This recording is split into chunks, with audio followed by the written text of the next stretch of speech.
Hai Sobat Berbagi Cerita. Kali ini kita akan ketemu seorang wanita yang sangat inspiratif. Ibu Kepala Dinas Kebudayaan dan Pariwisata Kota Semarang ini punya sahabat kegiatan. Setiap harinya selalu bekerja keras tanpa pantang menyerah.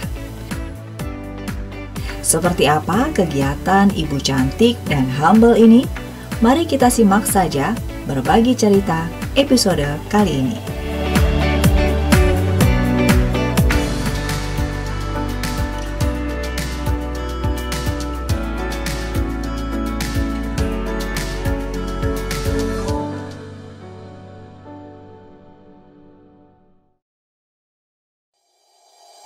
Nama saya Indria Sari, saya biasa dipanggil Iin. Saya di pemerintah Kota Semarang sebagai Kepala Dinas Kebudayaan dan Pariwisata Kota Semarang.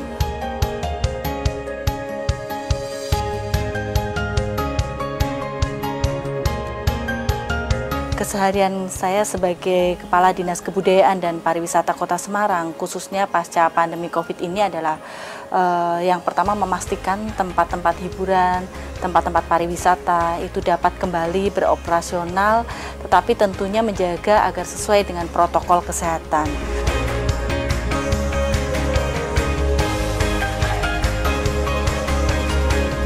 Selain tempat wisata dan tempat hiburan, tentunya aktivitas-aktivitas seni dan budaya yang dilakukan oleh masyarakat itu pun harus sesuai dengan protokol kesehatan, sehingga kita semua dapat beraktivitas secara atau sesuai dengan adaptasi kebiasaan baru, tetapi sesuai dengan protokol kesehatan.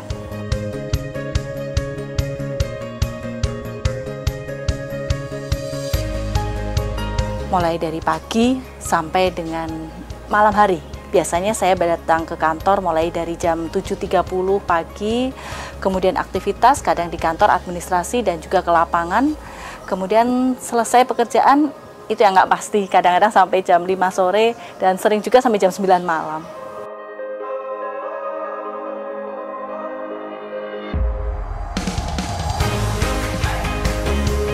Mulai dari pagi hari kami melakukan aktivitas bersama dengan Kementerian Pariwisata dan Ekonomi Kreatif dan Badan Pariwisata Ekonomi Kreatif yang dinamakan Gerakan Bisa, Bersih, Indah, Sehat, dan Aman, disingkat jadi Gerakan Bisa. Inti Gerakan Bisa ini adalah bagaimana memberdayakan masyarakat dan juga pelaku ekonomi kreatif yang ada di Kota Semarang untuk dapat juga memberikan stimulus kepada mereka melakukan kegiatan bersih-bersih khususnya di tempat-tempat wisata di Kota Semarang.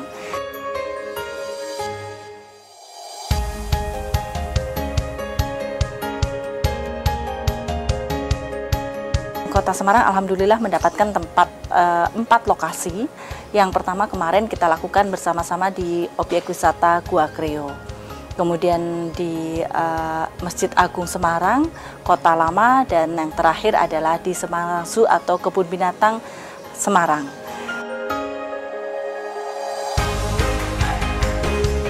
Yang dilakukan di Gua Kreo kemarin merupakan salah satu tempat wisata yang dikelola oleh Dinas Kebudayaan dan Pariwisata Kota Semarang, di mana di situ ada kearifan lokal yaitu monyet ekor panjang yang jumlahnya ada ratusan, sehingga cukup menarik juga kita membersihkan sambil melihat atraksi dari monyet-monyet itu. Salah satunya adalah panjat pinang. Kalau biasanya kita melihat panjat pinang itu dilakukan oleh orang, ini panjat pinang tapi dilakukan oleh monyet, dan itu cukup menarik untuk ditonton pelaku-pelaku yang melakukan Gerakan Bisa ini.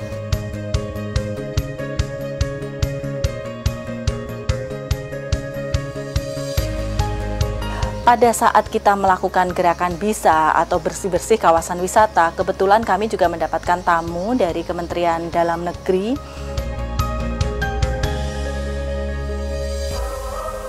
Kementerian Dalam Negeri kebetulan beberapa waktu yang lalu itu mengadakan lomba inovasi new normal dalam bentuk video berdurasi 1,5 menit yang menggambarkan bagaimana kesiapan Kota Semarang menghadapi kondisi baru normal pasca pandemi COVID ini. Dan alhamdulillah dari 7 sektor yang dilombakan, Kota Semarang mendapatkan 5 penghargaan. Tempat wisata atau sektor wisata mendapatkan juara 1. Sehingga dari tim Kemendagri beserta dengan influencernya datang ke Kota Semarang untuk melihat aktivitas yang dilakukan Kota Semarang khususnya dalam persiapan menghadapi kondisi atau adaptasi kebiasaan baru.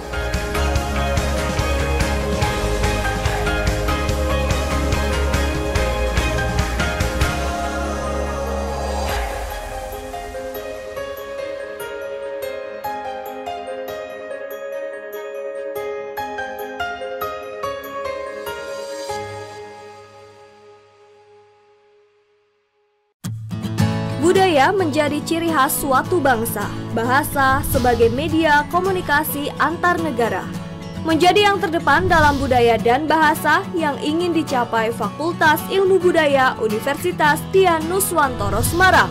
Menjadikan lulusan yang profesional, sarana dan prasarana yang lengkap, skill plus program, serta bekerja sama dengan universitas terkemuka di dunia. Let's join us. Udinus kite kudasai. Bingung lulus SMA mau lanjut kemana? Ingin yang sesuai passion? Lulus bisa bekerja di entertainment, menjadi presenter, pembawa berita, atau sebagai public relation di perusahaan terkemuka. Gabung saja di S1 Ilmu Komunikasi Universitas Dian Nuswantoro. For a better future.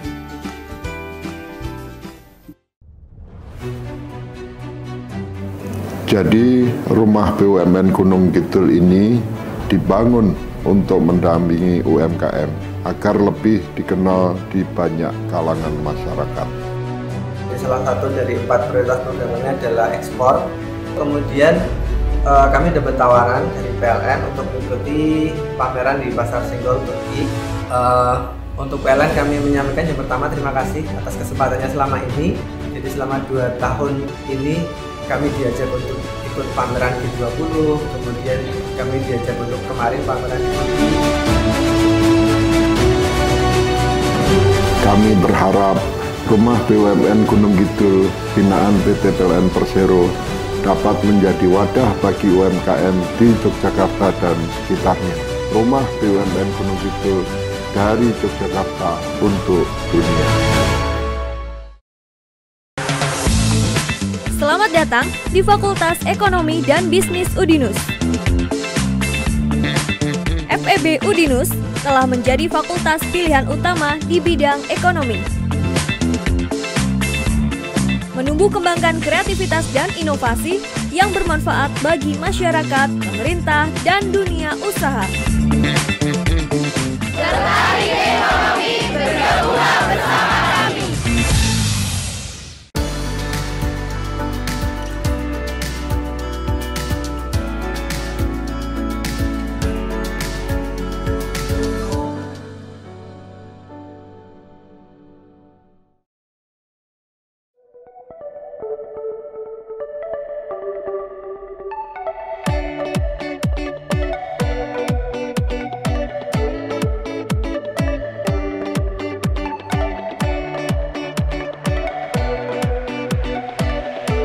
Selain melakukan aktivitas bersih-bersih di kawasan wisata, kita juga mencoba suatu atraksi baru atau aktivitas baru yaitu jet ski. Jet ski ini perpaduan antara wisata dan juga olahraga atau biasa sport tourism ya.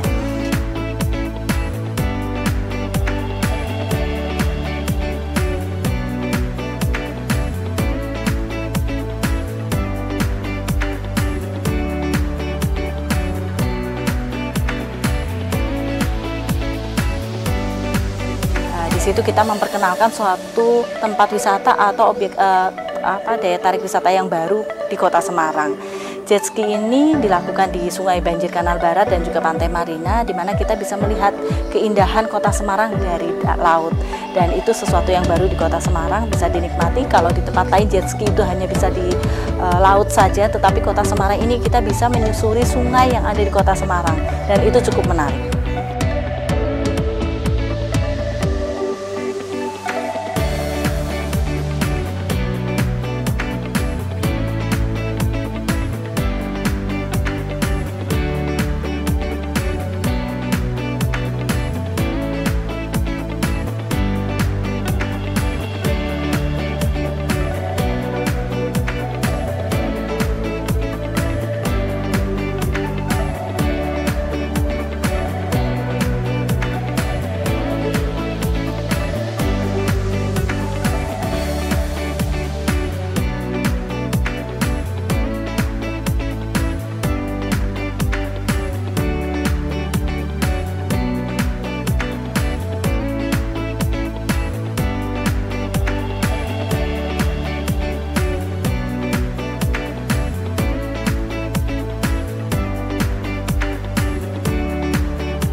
kita main bersama-sama dengan Mbak Tina Bule dan juga beberapa teman-teman komunitas yang cinta dengan olahraga jet ski ini beraktivitas. Dan surprise juga, selain selain mencoba, juga kita memastikan bahwa olahraga itu pun sudah dilakukan sesuai dengan protokol kesehatan.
Di siang hari kami juga masih dengan Kementerian Pariwisata dan Ekonomi Kreatif juga memberikan bantuan yang dinamakan Balasa, bantuan lauk siap saji, di mana bantuan itu diberikan kepada pelaku ekonomi kreatif yang mengalami dampak atau yang terkena dampak pandemi COVID-19 ini.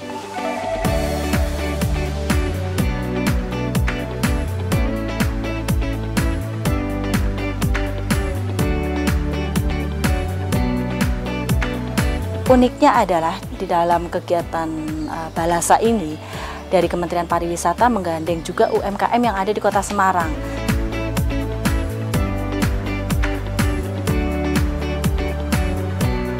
Sehingga bahan-bahan yang diberikan atau bantuan lauk saji, siap saji yang diberikan kepada masyarakat yang terkena dampak ini pun berasal dari UMKM yang ada di Kota Semarang. Sehingga dari Semarang untuk Semarang dan dilaksanakan kegiatannya di Kota Semarang.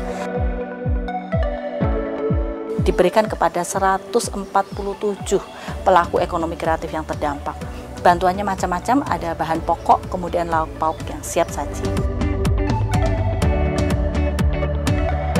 Semarang Zoo atau Taman Satwa Semarang itu sudah dibuka kembali oleh Bapak Wali Kota, alhamdulillah sejak tanggal 15 Juli 2020. Respon masyarakat cukup bagus sekali, khususnya karena kami mempunyai ikon baru di saat pandemi COVID. Kemudian mulai dari bulan Maret, Semarang Zoo ini mengalami tutup operasional sampai dengan Juli. Alhamdulillah ada kabar baik, yaitu kelahiran dari 2 ekor harimau benggala yang kemudian diberikan nama oleh Bapak Wali Kota, Kofi dan Vivit, sehingga kalau disingkat menjadi Covid. Itu 2 harimau benggala betina.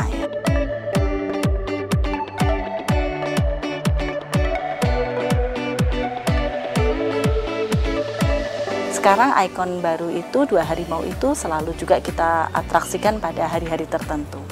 Dan antusias masyarakat cukup baik, banyak pengunjung yang datang ke Semarang Zoo memang ingin melihat perkembangan dari 2 anak harimau itu.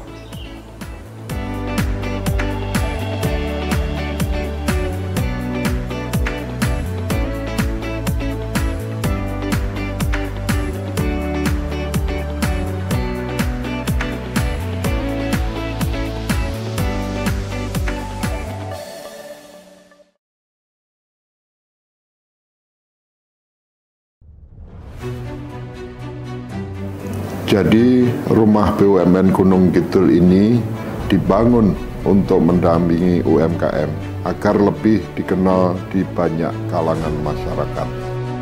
Salah satu dari 4 prioritas programnya adalah ekspor.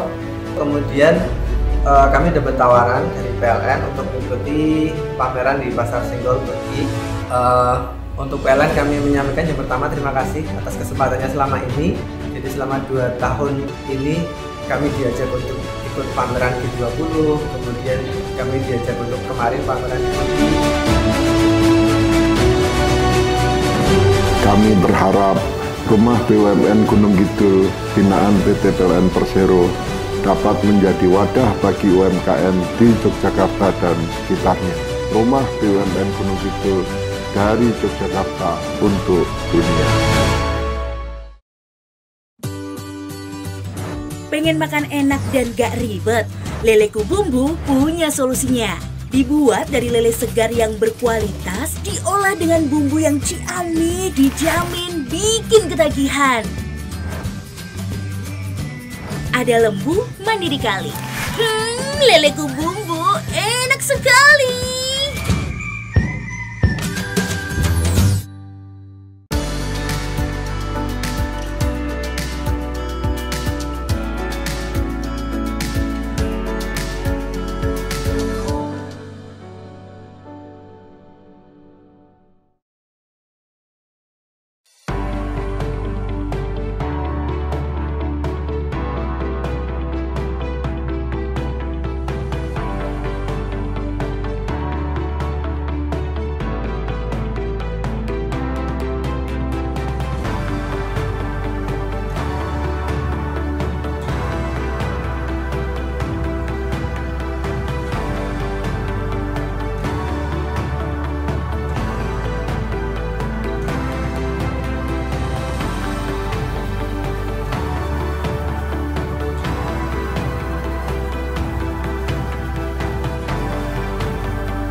Ini uniknya bekerja di Dinas Kebudayaan dan Pariwisata. Berbeda banget dengan aktivitas saya sebelumnya.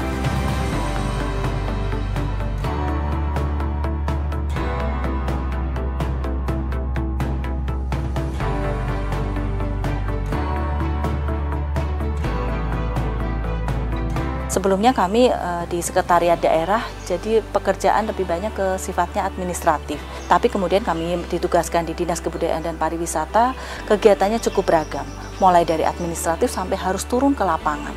Khususnya ke tempat-tempat wisata, tempat-tempat hiburan, apalagi pasca pandemi COVID ini, kami harus menghidupkan lagi roda perekonomian melalui dibukanya kembali aktivitas tempat wisata, tempat hiburan yang ada di Kota Semarang, serta aktivitas seni dan budaya.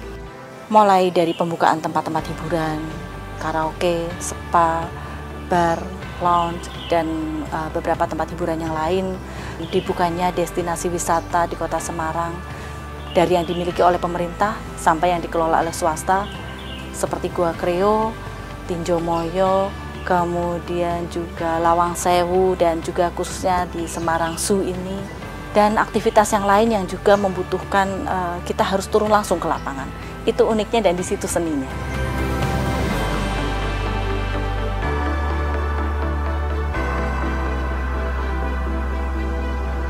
Harapan kami khususnya dari Dinas Kebudayaan Pariwisata dan juga dari pemerintah Kota Semarang ini untuk kedepannya, kami paham bahwa saat ini pandemi COVID-19 masih melanda di Kota Semarang.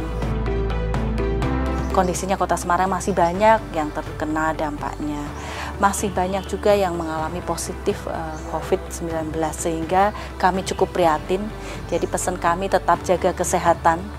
Tetapi kita tidak bisa seperti ini terus, aktivitas harus rutin dijalankan karena roda perekonomian harus tetap berjalan, sehingga jaga keseimbangan antara melakukan aktivitas rutin untuk menunjang perekonomian dan juga jaga kesehatan. Serta satu lagi, kalau di sektor pariwisata jangan lupa bahagia.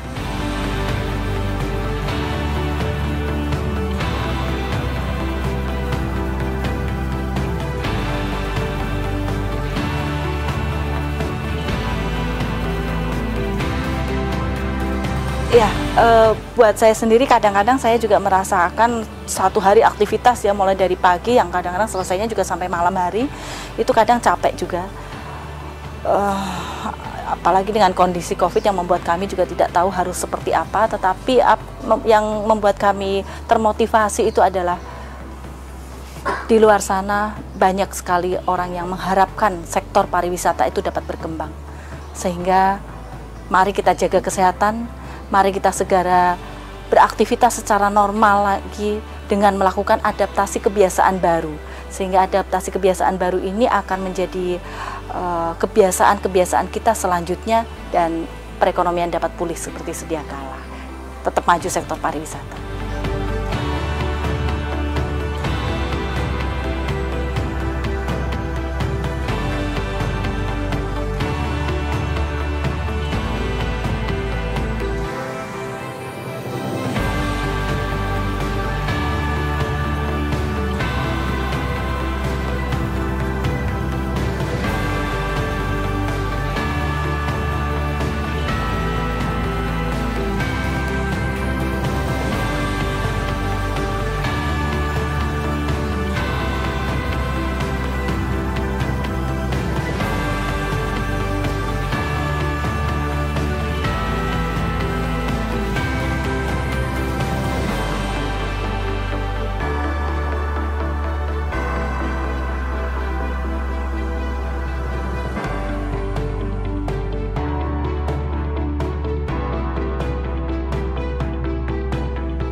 Assalamualaikum pemirsa TV-ku, Kampus On TV kembali menjumpai Anda. Kali ini bersama saya Guru Taufan Haryadi. Saya akan tunjukkan simbol yang pertama ini, bunyinya adalah seperti ini. Jadi tadi kita sudah belajar praktek membuat media promosi menggunakan case study yang kita kerjakan menggunakan software tapi Kampus On TV.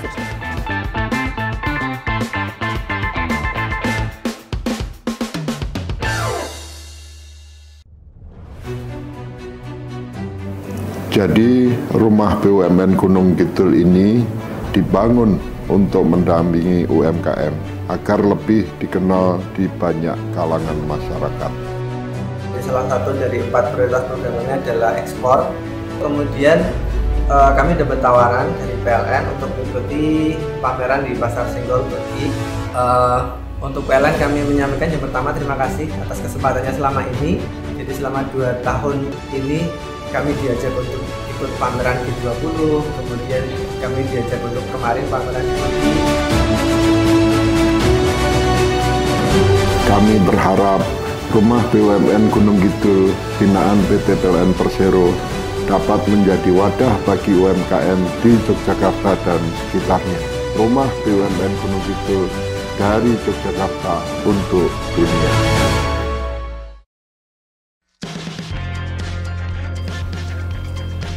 Hai Sobat, berbagi cerita kali ini kita akan ketemu seorang Sensei Kempo yang juga Ketua Perkemi Pemkot Kota Semarang. Beliau punya misi mengembangkan dan memperkenalkan bela diri Kempo. Seperti apa itu Kempo? Yang katanya nih sobat, adalah olahraga yang diciptakan oleh biksu Shaolin dan dikembangkan oleh bekas tentara Jepang ini. Wow, penasaran kan? Langsung aja nih, kita simak aja berbagi cerita episode kali ini.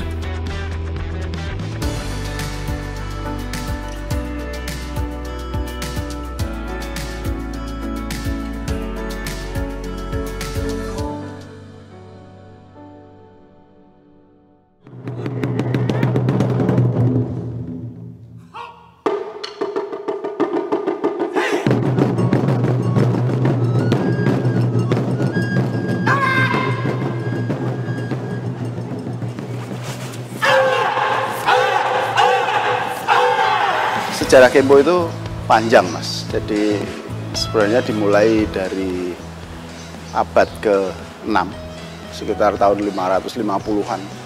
Itu ada biksu Buddha, namanya Dharma Taisi, beliau dari India, menyebarkan agama Buddha sampai melawat ke Cina. Nah kemudian dalam perjalanan menyebarkan agama Buddha itu, beliau menghadapi banyak tantangan, sampai tantangan-tantangan itu ya termasuk fisik juga, hingga dia dalam kondisi bahaya. Nah di situ kemudian beliau berpikir bahwa seorang biksu itu tidak hanya mempelajari hal-hal yang sifatnya spiritual saja, tetapi harus juga bisa melindungi diri sendiri dan melindungi orang lain. Jadi beliau berpikir kemudian tidak hanya menjabarkan Buddha tapi menghadapi tantangan tidak mampu, tapi harus bisa menghadapi. Makanya beliau kemudian pada saat itu menguasai Indo Kempo, mempelajari bela diri kuno dari Tiongkok. Lalu beliau bertapa selama 9 tahun menciptakan ilmu bela diri baru. Dan di situ beliau di kuil Shaolin menciptakan bela diri Shaolin Shi Kung Fu, kemudian dikenal dengan Shaolin Kung Fu atau Shorinji Kempo.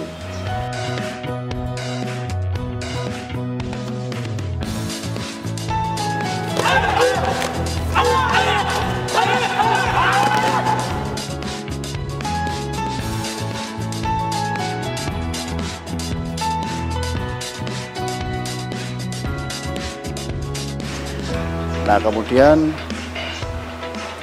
bela diri ini, yang Shaolin Kung Fu ini menjadi bela diri wajib bagi setiap calon biksu di Shaolin. Itu pada abad ke-6 tahun 550. Dan kemudian perkembangannya sampai pada abad ke-20. Pada saat Jepang perbedaan politik sampai ke Cina, kemudian di sana ada peperangan dan sebagainya. Ada salah satu tentara yang dikirim itu namanya Sodosin, tapi kemudian beliau lebih tertarik untuk mempelajari Shaolin, mempelajari Kempo.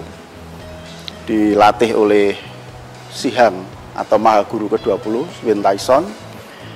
Setelah beliau menguasai dengan benar-benar, beliau Sodosin ini diangkat menjadi Sihang ke-21 di Shaolin. Tapi kemudian kembali ke Jepang sekitar tahun 40-an, menyebarkan Kempo di Jepang, berpusat di Tadotsu. Nah kemudian eranya pada tahun 40-an, 45, ketika Jepang juga ada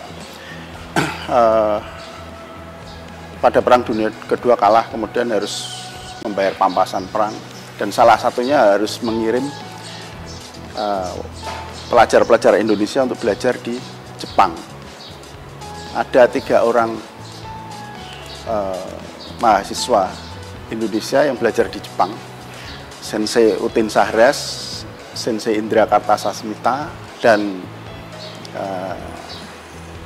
salah satu sensei lagi. Beliau ini kemudian mempelajari Kempo Sensei Ginanjar yang kemudian menjadi menteri juga itu. Ya, beliau bertiga ini mempelajari Kempo, kemudian kembali ke Indonesia mengajarkan Kempo, menyebarkan, dan kemudian tahun 66, 2 Februari 66, itu membentuk Perkemi, Persaudaraan Bela Diri Kempo Indonesia.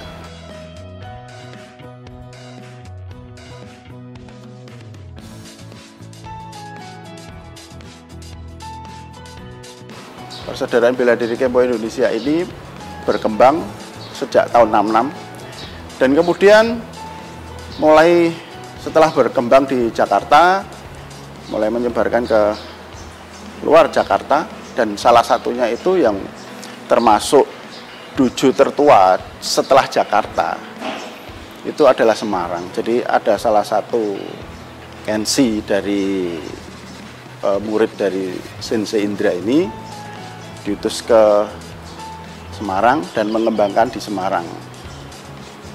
Nah, kemudian yaitu mulai sekitar tahun 67 ada Simpe Budi Santoso, kemudian Simpe Hertoto Basuki, Simpe, kemudian ada Simpe-simpe yang lain. Nah, beliau-beliau ini yang kemudian mengembangkan Kempo di Semarang dan Jawa Tengah.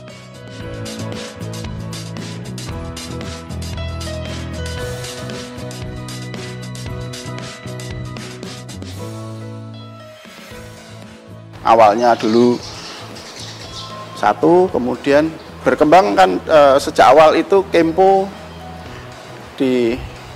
lebih diarahkan untuk dikembangkan di dunia pendidikan, khususnya di universitas dan juga di kaum pelajar, dan kemudian sekolah-sekolah lah, sekolah negeri maupun swasta. Dan sekarang ada 27 yang berkembang di Semarang. Selain ada dojo umum juga. Nah, ini sekilas perjalanan Kempo dari Sihang yang pertama sampai Semarang.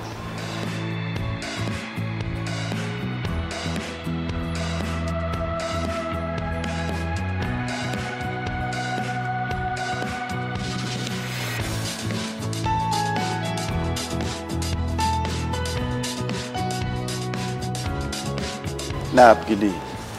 Jadi kan ini peran dari Sodosin Mahaguru ke-21 yang juga orang Jepang yang kemudian mengembangkan Kempo modern. Itu membuat pembaharuan untuk teknik-tekniknya. Jadi teknik yang ada di Shaolin itu ada di Kempo karena memang Kempo itu dari Shaolin juga. Nah, cuman kemudian teknik-tekniknya itu dimodernisir. Jadi menjadi lebih efektif, lebih simpel, tapi prinsipnya sama. Jadi jurus-jurusnya itu nama-namanya juga sama.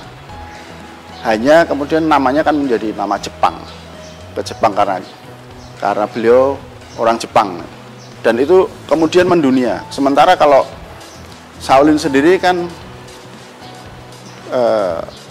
tradisi dari Shaolin itu, bela diri Shaolin sebenarnya dulu itu tertutup untuk orang luar, jadi hanya untuk biksu saja.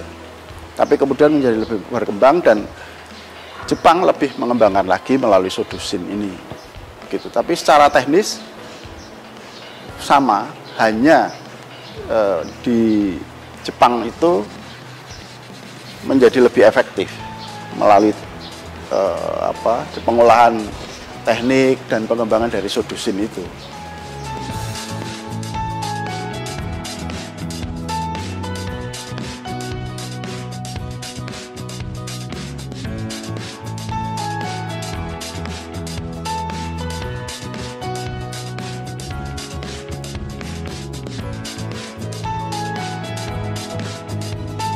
Jadi kalau Kempo Kota Semarang itu selama kita menjadi pionir dari Kempo di Jawa Tengah.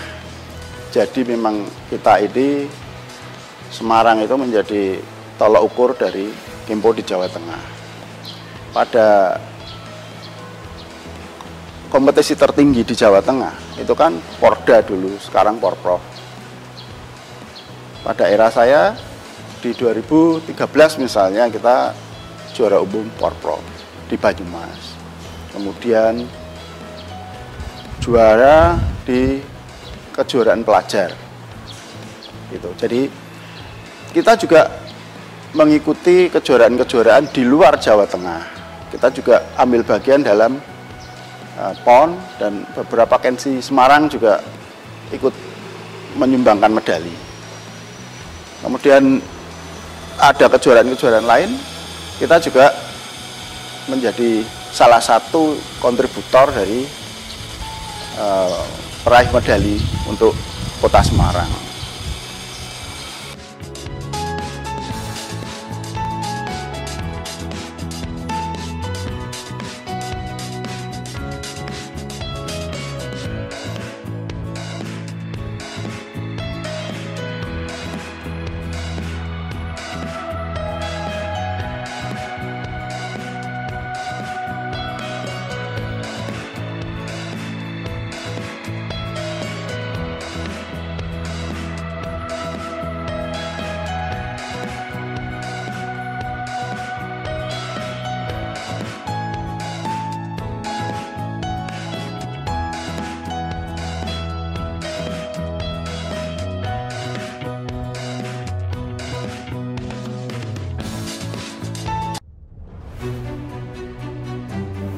Jadi rumah BUMN Gunung Kidul ini dibangun untuk mendampingi UMKM agar lebih dikenal di banyak kalangan masyarakat.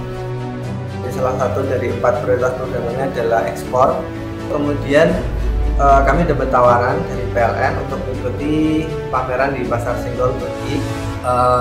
Untuk PLN kami menyampaikan yang pertama terima kasih atas kesempatannya selama ini.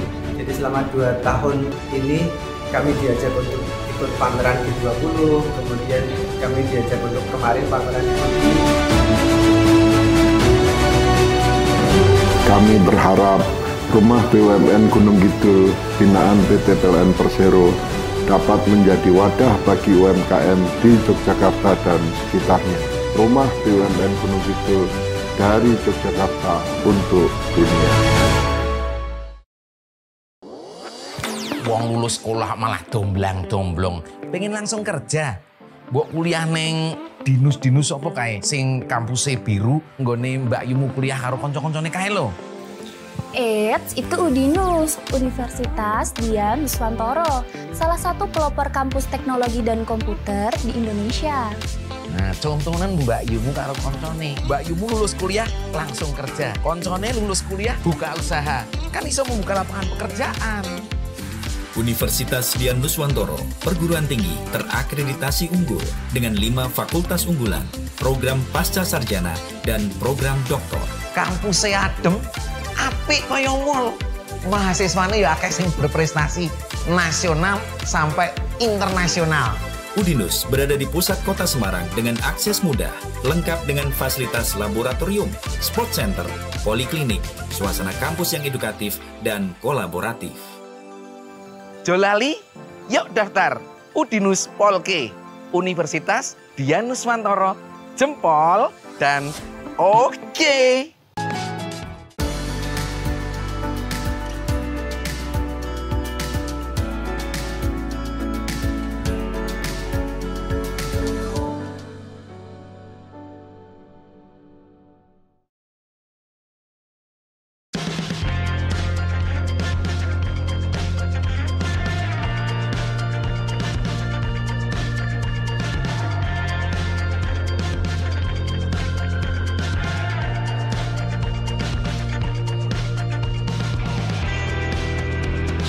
Ada dari sisi bela dirinya sendiri itu adalah di segi teknik. Kalau dari sisi filosofis kita ada filosofi yang mendasari dari Kempo itu sendiri. Jadi ada banyak filosofi tapi ada 6 yang menonjol. Seperti misalnya ada Fusatsu Fugai. Itu kan sebenarnya dalam sekali maknanya. Jadi kita dilarang membunuh dan menyakiti. Jadi ada hubungannya dengan doktrin Kempo. Doktrin Kempo itu kasih sayang tanpa kekuatan adalah kelemahan. Kekuatan kasih sayang tanpa kekuatan adalah kezaliman. Jadi kita seorang Kenshi atau pemain kempo itu harus kuat tapi juga punya kasih. Lalu kemudian dari sisi teknik kita ini ada beberapa teknik pokok. Secara garis besar itu kita orang belajar kempo secara bela diri, dia mempelajari tentang teknik juho. Teknik juho itu adalah teknik-teknik lipatan, teknik bantingan, teknik kuncian.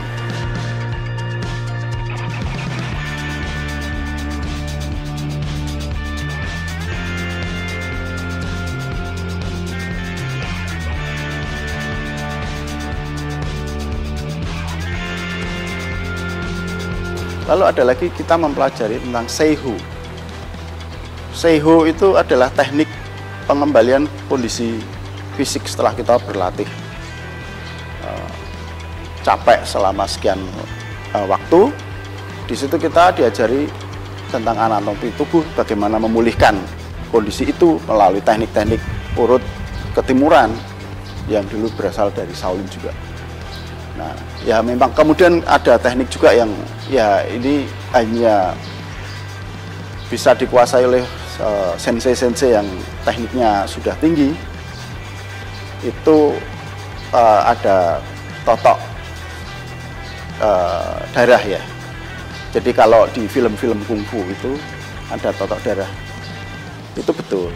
Tetapi secara faktual yang namanya totok itu tidak dalam waktu lama. Begitu ditotok, dalam beberapa detik harus dikembalikan ke kondisi semula. Jadi dia tidak mengalami akibat fatal. Kalau dibiarkan akibatnya menjadi fatal karena aliran darahnya berhenti. Jadi itu hanya beberapa detik. Begitu kita menyerang titik-titik tertentu, dia jatuh. Nah, itu harus segera dikembalikan. Tapi pada prinsipnya kalau yang di Indonesia secara umum Kenshi itu mempelajari ya ada filosofi juho, kemudian tekniknya juho dan goho itu. Dan itu tekniknya banyak sekali. Ada sekitar 500 teknik di kempo. Jadi di kempo kita mempelajari juho dan goho, dan itu dipelajari tahap demi tahap. Kita memiliki tingkatan, dan setiap tingkatan itu ada teknik yang harus dipelajari. Itu ada kurikulumnya. Kita memiliki kurikulum sebagai acuan. Gitu. Dan itu setidaknya ada 500 teknik sampai ke tingkatan yang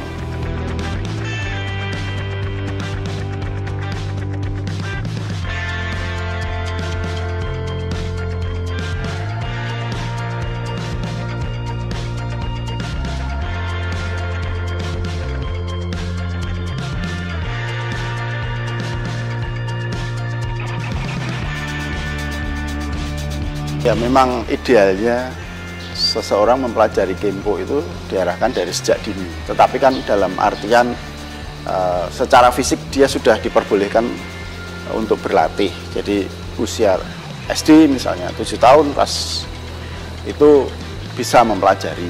Karena secara fisik dia sudah mulai kuat. Tetapi semua itu sesuai dengan porsinya. Jadi sama-sama mungkin sama-sama melakukan teknik, tetapi antara yang belia dengan yang sudah dewasa bebannya kan lain, tetapi pemahamannya sama, tekniknya sama. Tapi memang akan lebih bagus kalau memang dari sejak dini sudah mempelajari kempo.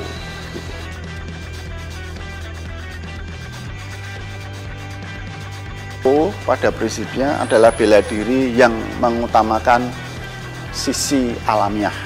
Jadi siapapun bisa mempelajari. Jadi dari yang anak kecil sampai yang dewasa.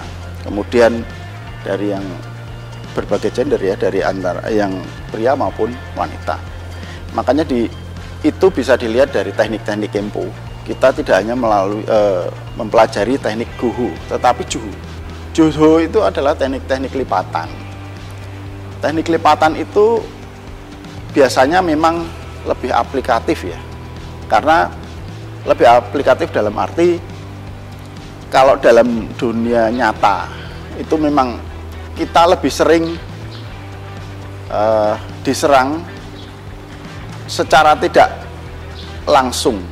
Jadi diserang tetapi tidak dengan pukulan atau tendangan, tapi dengan pegangan atau apalah. Itu biasanya wanita diserang dari sisi itu. Nah, itu semua ada tekniknya di Kempo. Itu Kempo bisa menjawab semua tantangan serangan untuk wanita maupun pria. Jadi teknik-tekniknya banyak di Juhu.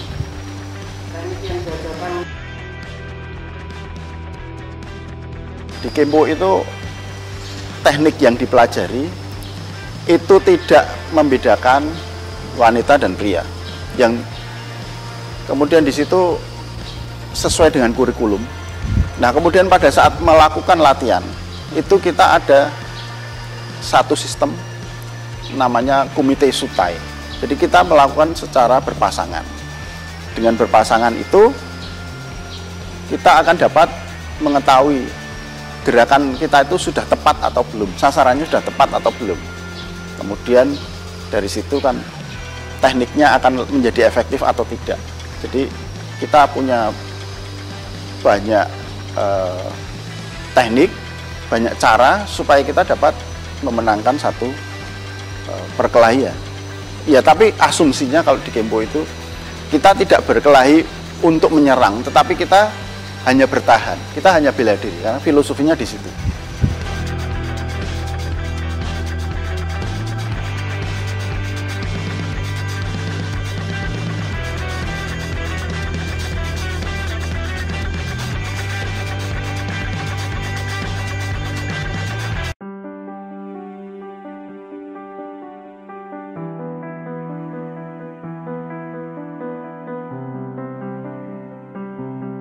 Program Studi Sarjana Terapan Manajemen Perhotelan mengembangkan keterampilan dan pengetahuan perhotelan khususnya dalam bidang perencanaan, produksi, pengawasan, dan pengelolaan perhotelan serta jasa industri lainnya dalam bidang perhotelan.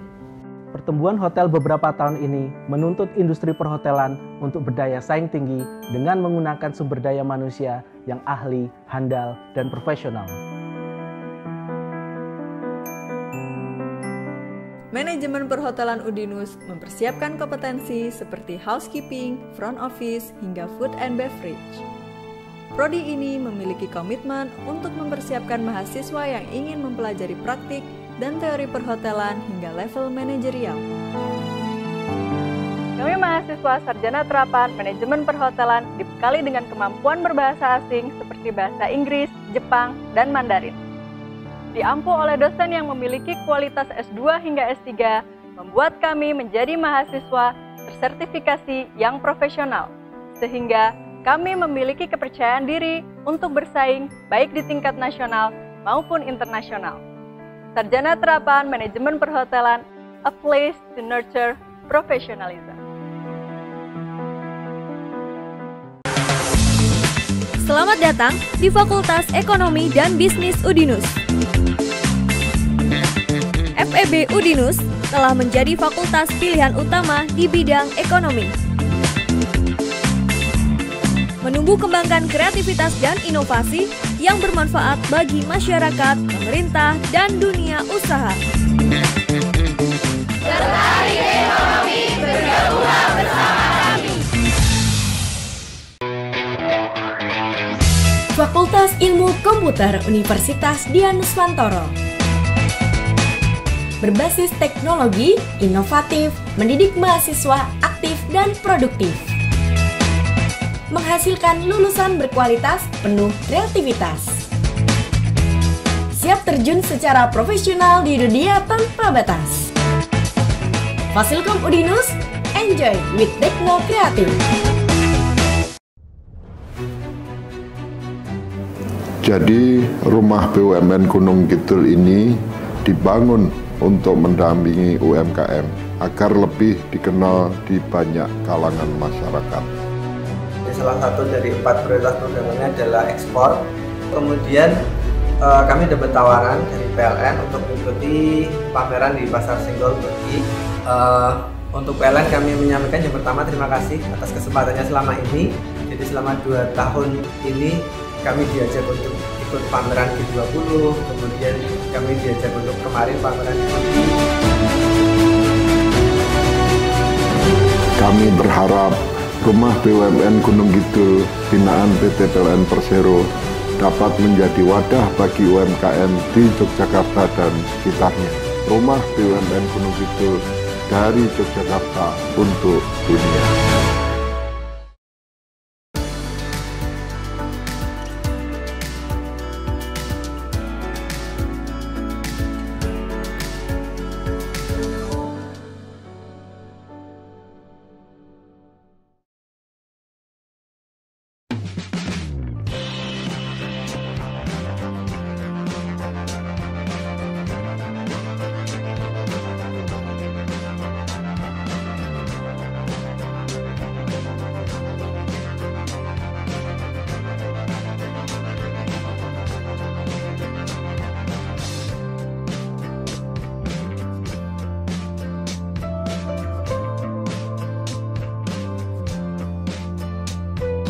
Kejuaraan itu ada 2 nomor, ada embu, ada randori. Embu itu adalah kerapian teknik. Jadi kerapian teknik itu pemain atau kenshi yang ikut kejuaraan nomor embu itu dia memainkan teknik-teknik kempo secara bisa berpasangan, bisa beregu. Itu tergantung nomornya. Kalau berpasangan itu ada berpasangan campuran, ada berpasangan putra atau putri begitu. Nah itu teknik-teknik kempo yang kemudian disebut wasa itu dimainkan dalam embu itu. Jadi di kempo itu kalau dimainkan secara berpasangan kemudian menjadi wasa.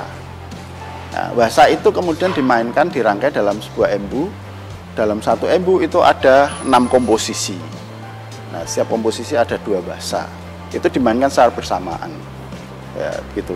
Itu untuk embu. Kemudian untuk randori itu perkelahian bebas. Cuman perkelahian bebas di sini itu di kempo memang kita ini tujuannya adalah mengembangkan kemampuan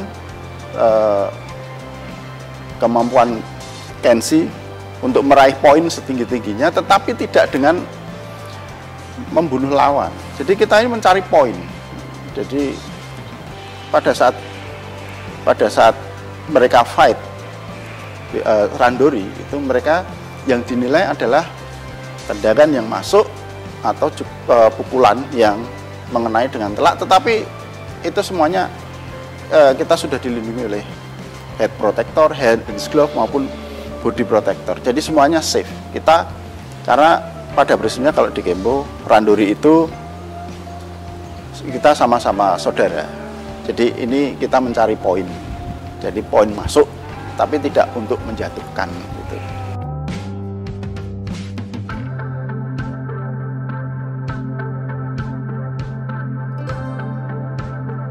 Kempo tidak diizinkan untuk mengikuti event-event di luar kempo. Jadi kempo ini sesuai dengan doktrinnya bahwa ini adalah bela diri yang hierarkinya begitu kuat, kemudian filosofinya begitu kuat. Jadi kita tidak diizinkan untuk mengikuti sebuah kejuaraan di luar kejuaraan yang digagas oleh kempo. Di sini kalau di Indonesia Perkemi, kalau di dunia namanya WSKO. Jadi di luar itu kita tidak diperbolehkan.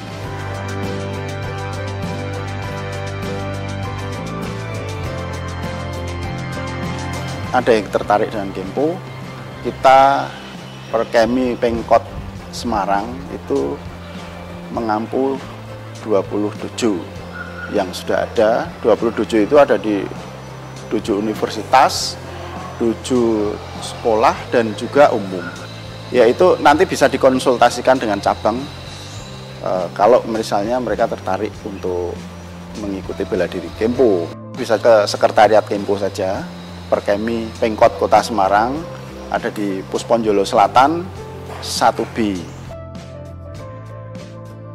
Kita berharap bahwa kempo ini akan berkembang di semua kalangan di Kota Semarang ini, tidak hanya di kalangan kaum pelajar, tapi umum juga Karena Kempo ini untuk semua.